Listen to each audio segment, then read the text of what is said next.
ലഹരിമുക്ത നഗരമാക്കി കൊച്ചിയെ മാറ്റുകയാണ് ലക്ഷ്യമെന്ന് city police commissioner S Shyam Sundar. ലഹരി ഇടപാടുകളുടെ അവസാന കണ്ണികൾ മാത്രമാണ് പിടിയിലാകുന്നത്. പ്രധാന ഇടപാടുകാരെ കണ്ടെത്താനും അവരുടെ സ്വത്ത് കണ്ടുകെട്ടാനും നടപടിയുണ്ടാകും. അഴിമതിമുക്ത സംസ്ഥാനം എന്ന ലക്ഷ്യത്തിനൊപ്പം പോലീസും അഴിമതിമുക്തമെന്ന് ഉറപ്പാക്കും. ട്രാഫിക് നിയമ പാലനത്തിന് പ്രത്യേക ഊന്നൽ നൽകുമെന്നും പുതിയ കമ്മീഷണർ പറഞ്ഞു. കമ്മീഷണറായിരുന്ന എ അക്ബറിൽ നിന്ന് ചുമതലയേറ്റ ശേഷമായിരുന്നു എസ് ശ്യാം സുന്ദറിന്റെ പ്രതികരണം.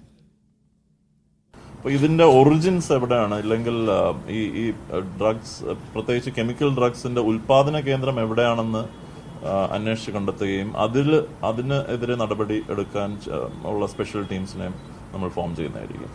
അപ്പൊ അങ്ങനെ ഡ്രഗ് ട്രാഫിക്കിങ്ങിലൂടെ എന്തെങ്കിലും വസ്തുവകൾ അല്ലെങ്കിൽ ആസ്തി അങ്ങനെ ആരെങ്കിലും ഉണ്ടാക്കിയിട്ടുണ്ടെങ്കിൽ അത് സീസ് ചെയ്യാനുള്ള പ്രൊവിഷൻസും ഇന്നുണ്ട്. നമുക്ക് അതും ഫലപ്രദമായി വിനിയോഗിക്കുന്നതായിരിക്കും.